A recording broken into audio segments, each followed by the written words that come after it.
Good morning, hi, and welcome back to Create, Share, Inspire podcast. This is episode 536, and we're here live in Southwest Florida in my studio. Have some things I want to share with you in my studio this morning, so that's why we're here. If you're joining me live, please say hello. If you have questions for me, or I don't know, if you want to share something, go for it. We have obviously live comments during a live stream broadcast. And then if you end up watching the recorded version as well, please always feel welcome to say hello there too. I do get notifications for all of those comments as well. Hi Joe and Sandshell and Annie, good morning. Happy Friday everybody. Hello Barbara and Pamela and Christine, good morning. Hi Diane. Hi Cherie. Hi Pamela. Hi Judy. Ooh, gonna sneeze. Hi, Barbara. Maybe. Hi, Edna. I think I'm, when you got to sneeze right there. Hi, Leanne and Carol. Good morning, everybody. Hi, Lisa. Oh. Thanks, Pamela.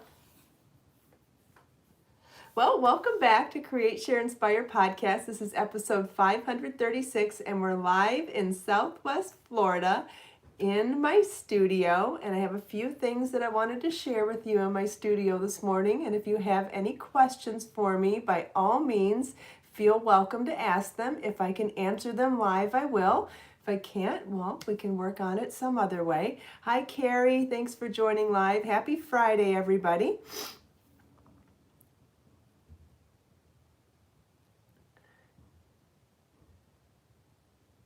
Karen's having trouble keeping her long chain straight when joining together for the cowl.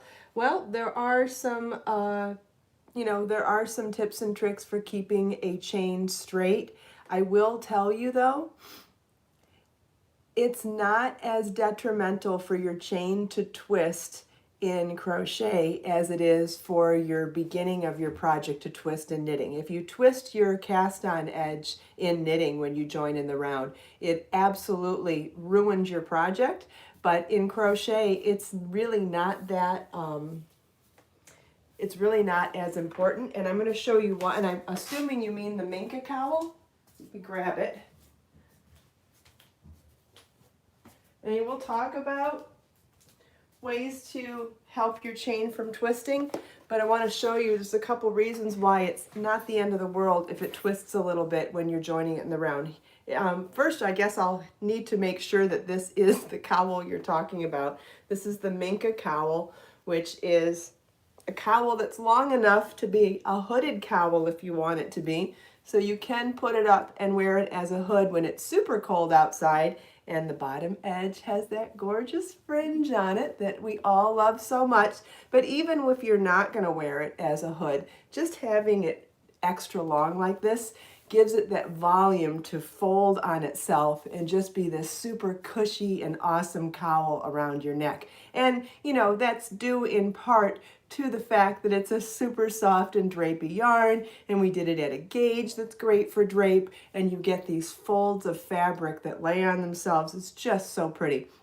So I'm assuming that the person who asked about having trouble twisting their starting chain when making a cowl, I'm assuming that she meant this cowl, and you can find the video for how to make this cowl as here on my YouTube channel, and you can find the pattern for it on my website, and you can also find it as part of my newest book, 52 Crochet Gifts, so however you want the pattern. In the video tutorial, I do talk briefly about some of my tips for how to not twist your chain when joining, and that's that I hold on to it. Let's see, let's find some yarn and do a quick little chain.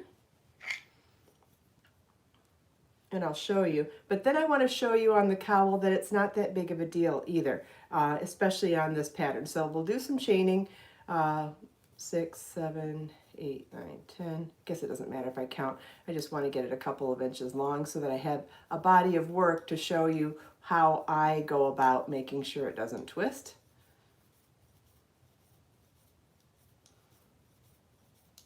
Okay, so if I was going to take this chain now and turn it into a round, I'm going to hold on to the chain right below my working loop with my thumb and my first finger in my opposite hand, like my dominant hand holding my crochet hook. So this is my non-dominant hand that I'm going to pinch it, not hard, but pinch it with a, very small amount of pressure. And you're gonna feel the texture of the front of the chains under your thumb, and you're gonna feel the bump of the back of the chain with your index finger, okay? So you're gonna feel this smoothness of the front under your thumb, and you're going to feel the bump of the chain, of the back side of the chain under your forefinger.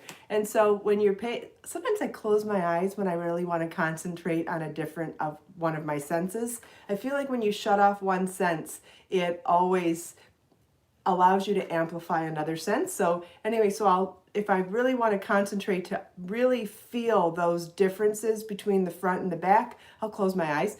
But then at that point, what you want to do is slide your fingers down that chain. And if this is a foot long or if this is 5 feet long, it works the same. You're going to slide your fingers down that chain and make sure you feel that bump of the backside under your index finger and the smoothness of the front under your thumb. And you do that all the way until you get to the end. And we've got a straight chain. And now I will take my crochet hook and insert into that first chain.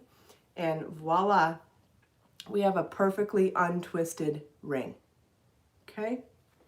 That's the way I do that. Now, having said that, if you twist your chain on a project like this, it's really not that big of a deal because you're working into the chain on one side, but you're working into the chain on the other side too. And so if there are tiny little twists in the chain, you're not going to really see it because you're seeing mostly predominant fabric coming off of both sides, and that chain's pretty much invisible. Can you see that? So we've got one round of double crochet for the edging up here, and then the rounds of the stitch pattern on the other side of the chain. So the chain is right here in between the top and second rounds of crochet here. And because every chain is worked into this edging round, it really makes the chain invisible, doesn't it? So even if there was a little twist in there, I don't think you'd see it. And again, it is, you don't want your chain twisted. It is better if it's not, but it is nowhere near as detrimental to a project as your cast on edge getting twisted when joining in the round and knitting. So if you've heard people talk about that, sometimes I think the two get mixed up. If you've heard someone speak very emphatically about the knitted version of twisting the beginning, I think you'll say, oh, you want to imply that it's the same in crochet. It's not. It is not significant to the structure of a piece. You could possibly see it, and okay, if your yarn is bulky versus your yarn is fingering weight, yes, a thicker yarn, you might see it a little bit more, but it's, okay, Sandshell is one of those people that's a perfectionist at her crafts. I'm not, I don't fall into that camp. So if she knows it's twisted, she doesn't want it to stay there. I understand that. Some of us can't stand mistakes and need to fix them even if they're not noticeable. And then there's others of us who are fine if it's not structural and it doesn't, and it isn't really obvious or showing. So depending on which camp you're in, yes, it can be important to you personally. And if it is, this is by far my favorite tip for keeping your chain untwisted, and that would be to pay attention to what it feels like on the front and back side, and as you're sliding your finger down, make sure that that texture stays exactly the same between your thumb and your first finger, and you will always get an untwisted chain every single time. It doesn't matter how long the chain is, it'll work the same for any size chain. Great question. Anybody else have any other questions before we move on to other things? Oh, I've got equipment sitting on the table. My table's not very organized either. Oh. Some people are saying they're having connection problems. That's not good. I had horrible connection problems 2 days this week. I had no internet at home, and when I would call Xfinity or Comcast, they'd be like, the automated lady would say, "Are you calling about technical issues?" And I'd say, "Yes." She'd say, "About your internet?" "Yes." "Well, we have a serviceman in your area, so talking to someone won't help your situation. Goodbye." I was like, "Well, excuse me." Anyway, I was down internet for almost 2 whole work days in the last 7 days. Ended up spending half a day at a coffee shop trying to upload videos and stuff. And yeah, definitely slows work down. Couldn't ship shipping labels because my printer's on the Wi-Fi too. It was a hot mess here. I know, crazy customer service, right? Well, talking to a person will not help your situation. Goodbye. It's like, all right then, wow. And because it happened on 2 different days, I called on both days, and each day I got the same lovely automated message. Okay, so been releasing new videos this week. What have we released? We've released, since we last were at the podcast, I think we released this one. I hope you've watched the Stella Shawl. If you haven't watched the video for this shawl yet, you're going to be amazed at how easy this is to do. It is I think this could be the easiest crochet shawl like ever. I really do. And it is by far the easiest pattern to modify if you wanted to use a different size yarn or make a different sized shawl. You know what else you could do? If you wanted to make this smaller and make like a headscarf, you could make I think you'd want to do about 24 inches wide. This is about 64 inches wide, but if you wanted to start with 24 inches wide, you could make one of those cute triangular head wraps.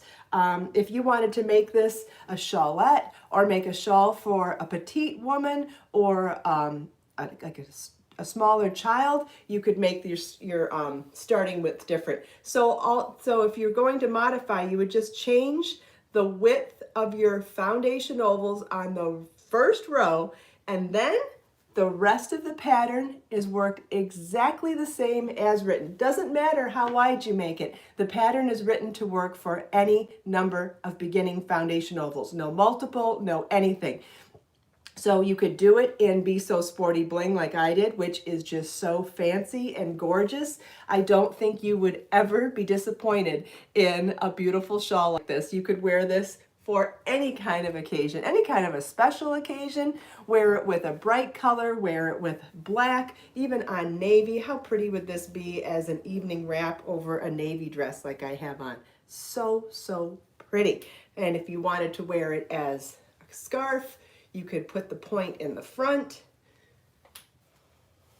like that and bring the sides around, and then now you have a daytime accessory too. I mean, how cute is that? Or you could tie this all up and turn it into a cowl. If you tied the 2 end pieces together and then use that loop to pull the big triangle center through, I mean, look at that, a cowl with fringe. How amazing is that? And it's got the silver in it because it's Be So Sporty Bling. Just absolutely gorgeous. So it's gorgeous. It's the easiest pattern in the world. It's quick. I mean, what more could you ask for? Easy, quick, and gorgeous. I just think that that's like the trifecta for a crochet pattern. Anyway, so you can find that video here on my YouTube channel now. I've been really pumping out the videos for 52 crochet gifts. I'm almost caught up with the number of videos for the number of patterns for the book, really trying to keep, my goal is to keep up on both so that as the new patterns come out, the videos are there to supplement them. We're almost to the halfway point of 52 crochet gifts, which is also very exciting. There is a playlist here on YouTube where you can see all of the videos for the book so far. And obviously there's all sorts of information and all sorts of lists compiled in different blog posts on my website where you can see everything that's been done for the book so far. Or you can go to the book's actual page on my website. There is a page for the book that's at kristinomdahl.com/52 crochet gifts. Then yesterday I uploaded a new video and released a new free pattern that you may have been surprised by, and it comes with a personal story. So a very, very close friend of mine has a daughter who is pregnant and living in Colorado. So my friend lives here in Florida and her young daughter lives in Colorado, and she's pregnant and about to deliver her son any day now. And a couple months ago during her pregnancy, they found an incredibly large tumor inside her stomach.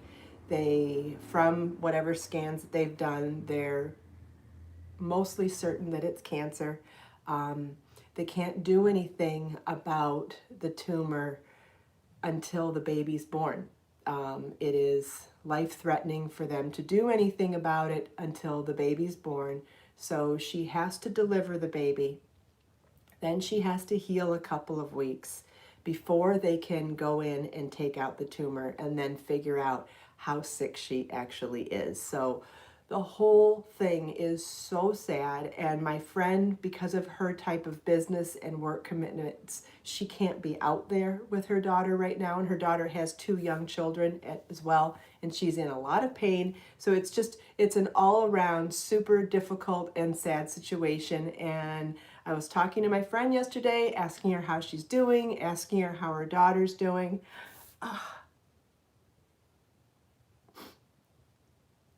And she said, out of the blue, she said, "Have you seen that baby Yoda hat?" And I said, "No."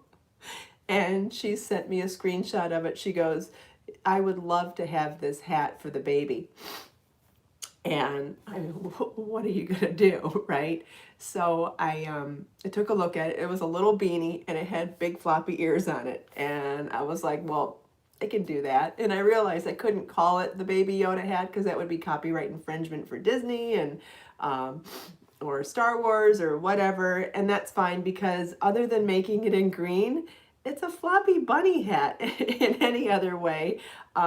So I quickly made the hat for her grandson yesterday, and she's coming over today to pick it up. So I sent her photos of it last night, and I said I can do one of 3 things. I can drive to you right now so you can have the hat and you can ship it to your daughter. I can meet you tomorrow and give you the hat and you can ship it to your daughter, or if you just want me to ship it directly, I can ship it to your daughter tomorrow. So she said that she couldn't meet last night, so she wanted to meet today. So she's coming over later today and I'll give her the hat and she's gonna cry and be so happy, and then she's gonna mail it to her daughter. And how stinking cute is the hat? So it could not be easier to make. It's 1 ball of Be So Baby yarn. You make the beanie starting at the top here and working down. I used an E4 or 3.5 millimeter crochet hook for the hat. This is a newborn size. And then I made these ears. They're flat, they're so easy to make. And then I folded them in half and sewed them to the hat. I mean, it couldn't be easier to make. Now, does it look like Baby Yoda because it's green? Yes. But does it look like a floppy bunny hat too? Yes. And if you didn't fold over the ear first and you just left it whole and let the whole thing flop, it would probably look more bunny-ish than Yoda-ish. So however you would like to make it, either way you decide to put on the ears, or you could skip the ears, whatever. But it is a 1 ball project in Be So Baby yarn. It takes not very long to make. It took me most of the day because I wrote the pattern, did a video tutorial, and you can find all of that on my website now. So if you want to watch the video tutorial, it's here on YouTube. But if you want to see the pattern and the video tutorial, I shared the video on the free pattern page on my website as well. And if you want to find the pattern from the video, it's also linked in the video description on the video too. So, and if you can't find either of those links, just ask me in the comments here and I'll share those links for you. But it's a super quick pattern, and if you have a baby to make a present for, super quick and easy if you want to make it Baby Yoda-ish, or if you want to make it Floppy Bunny ear-ish. I don't think there's a bad way to make such an adorable hat. And this is sized for newborn. And as much as my friend is so emotional about, she had no idea I was going to make this for her. She was blown away when I sent her pictures of it last night, which was sweet. And I can only imagine that her daughter, as sad and scared and lonely as she is out in Colorado, I can only imagine that when she receives this hat, what a surprise it's going to be for her too. And honestly, isn't that one of the reasons why we knit and crochet in the first place? To touch other people's lives. You know, we put love and thoughtfulness into every single stitch that we make, right? And we share with other people to impact their lives. And this is the way that we show our love for other people as crafters. This is when we have our moments where we can step up and do something.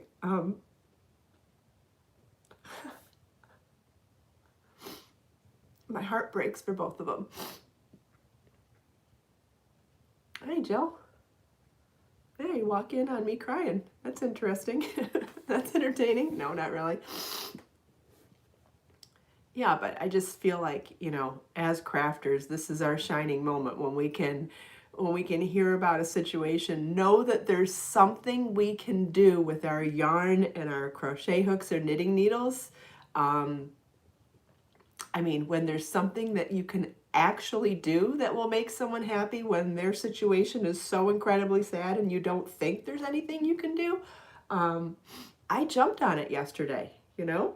I had to jump on it yesterday. I knew it wasn't going to take me that long to make the hat. And yes, I mean, I took quite a bit of time off of work yesterday for it, but kind of justifying it that I can share the pattern and the video with all of you too. But when I found out that there was something that I could do to bring a little bit of joy to someone's life who's going through something that's so horrific and so scary, and I was just so grateful that I have the skills and the wherewithal to do something like that. And I know so many of you can relate to that, because I know so many of you love to do gifts and love to do charity, and you know, who doesn't have a sad story in their circle of family and friends, right? Whether we have somebody sick in our circle, or we have somebody dying in our circle, or we just have somebody that just needs encouragement. We all have it. We all go through this. And isn't it just such an amazing blessing that our crafting can actually help? Wow, how lucky are we that we have a tool set that can help other people.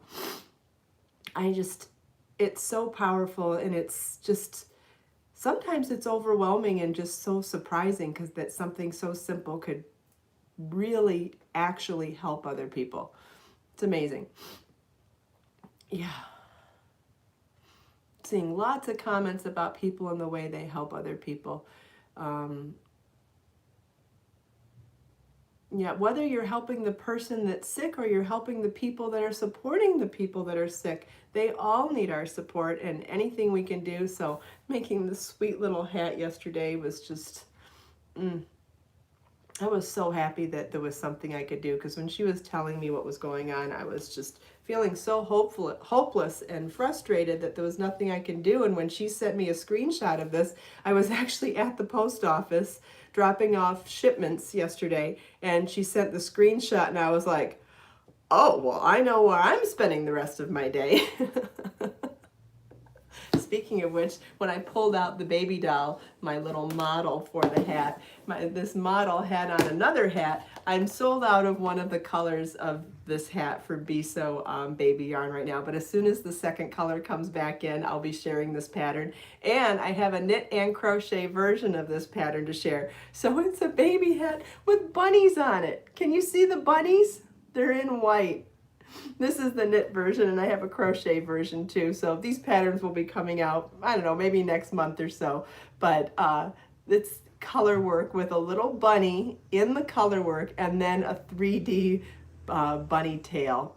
Just so stinking cute. So this will be out next month, maybe next month, like January, February-ish. And there's a crochet version of it as well. The crochet one I made in yellow buttercup with silver platinum bunnies, and the knit one I made in mint with snowflake white bunnies. But I'm sold out of platinum and snowflake right now, and ordered those yarns and a bunch of new colors for Be So Baby yarn. You're going to be so excited when you see the new colors. And yeah, so when the colors are back in stock, I will be sharing those patterns as well. But in the meantime, you could make this one. Does anybody have any questions? I'll post links for all of those things in the video description when the podcast is over. I'm just loving how the Stella Shaw looks as a cowl too. Does anybody want to see how I folded that or how I tied that again? Because I did it pretty quickly. If you'd like to see me do that again, I can do that before we wrap things up.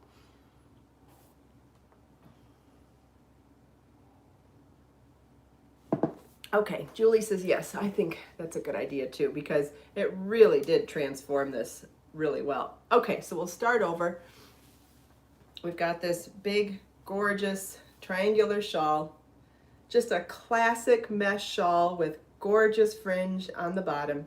So easy. You've got to check out the pattern and the video for it. It takes 2 balls of Be So Sporty Bling yarn, which is my #2 sport weight bamboo yarn with pure silver plied right into the yarn. So fancy and gorgeous. I've got lots of pretty colors. Okay, so if we're going to transform this into a cowl, I'm going to pinch the body of the shawl on either side of the point around shoulder width apart, and then I'm going to wrap it from front to back around my neck. Grab those 2 ends and bring them back to the front. Pull my hair out. Pull this down a little bit off of my neck so it's not too tight. Then I'm going to take these 2 ends and tie them pretty close to the bottom. So we've got this loop now, and I'm going to take the center triangular part of the shawl and just fluff it up into that loop, not pulling it all the way through to the front, but just pulling it up so it kind of creates some volume, so the point is still underneath the tied ends, and we're pulling up that volume in the middle. So now we've got this volume of a cowl, and we've got all of that fringe, and it's just completely transformed. If you saw me walking down the street right now, you would never know that this is a triangular shawl. So I think that's pretty amazing when you can take something that is so graphically, visually a triangle and completely transform it into something else. You would have no idea what shape this was if you saw me walking down the street. Oh, someone's asking about this one. This one hasn't been released yet. It'll be coming out in the next couple of weeks. I think it's called Ellie. I think that's what you're asking about. And this one hasn't come out yet either. They're coming soon.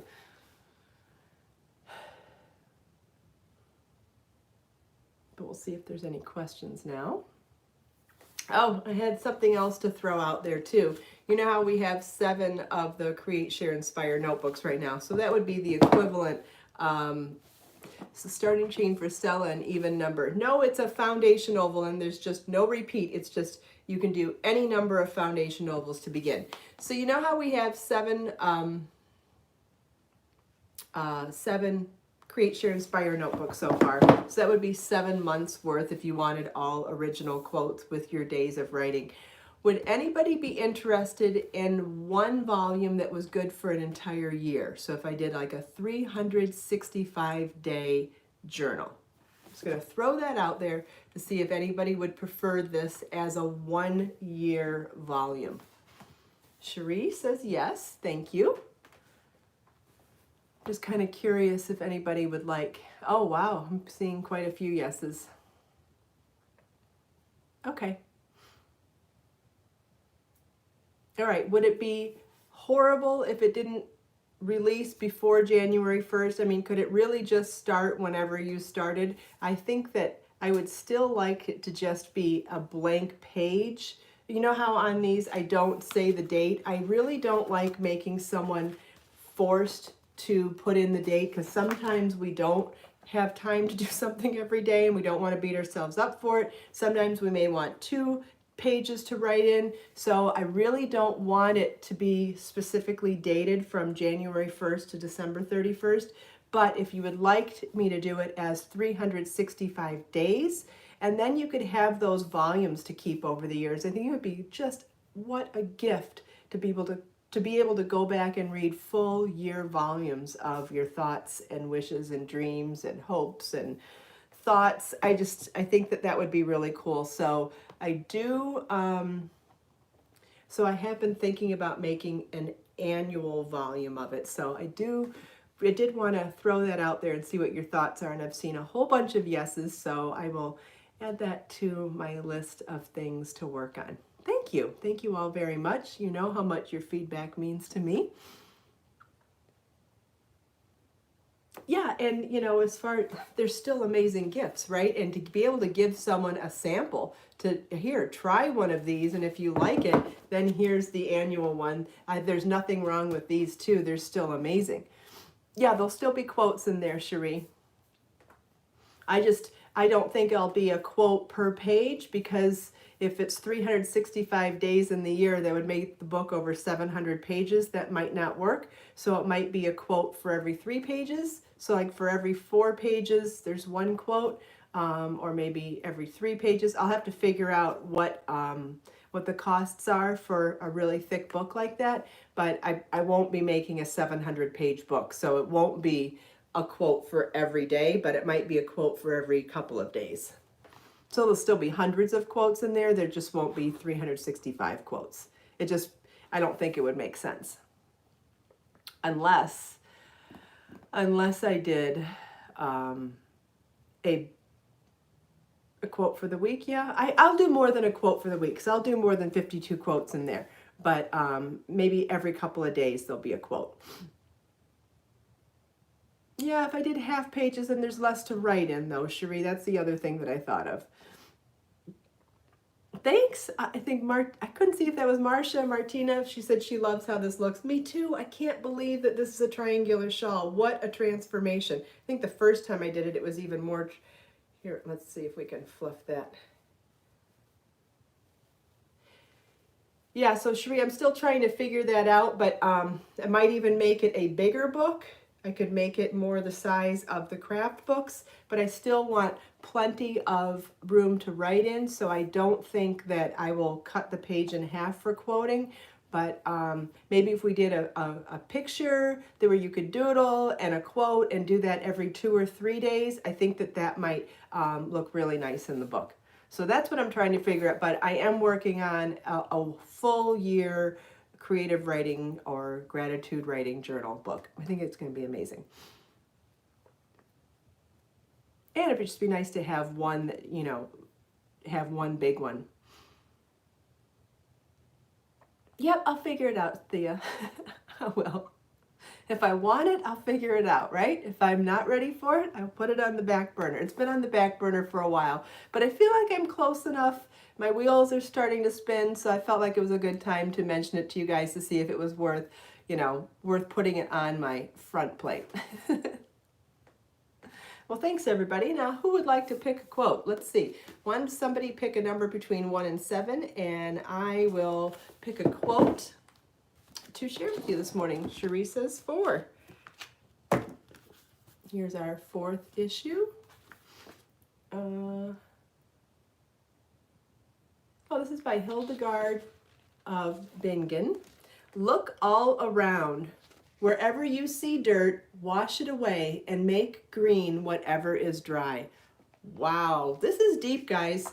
I mean, you could talk about people, you could talk about things. I mean, I immediately think about the diamond in the rough people, the people that you need to have a little more patience with, right? Because there's something amazing inside them if you get past their rough exterior. Then I think about repurposing old things instead of buying new, reusing something, just, you know, put a little elbow grease in it and make something new again, whether it's a rusted old bike or, I don't know, an outfit that just needs some sprucing up with some crochet edging or some embroidery. Oh, there's so many things that could just be spruced up with cleaning up, you know, washing the dirt off of it and seeing what's the real beauty that's underneath. I love that. So many different ways you could apply this in your life. So thank you, Hildegard of Bingen. Look all around. Wherever you see dirt, wash it away and make green whatever is dry. Love it. That's awesome. Thank you all so much for taking time out of your busy day to spend a few minutes with me. I hope you enjoyed my show and tell, chatting with me and everyone else. Let us make time to create, share, and inspire today and every day. Have a wonderful weekend, everybody, and I'll see you Monday. Bye.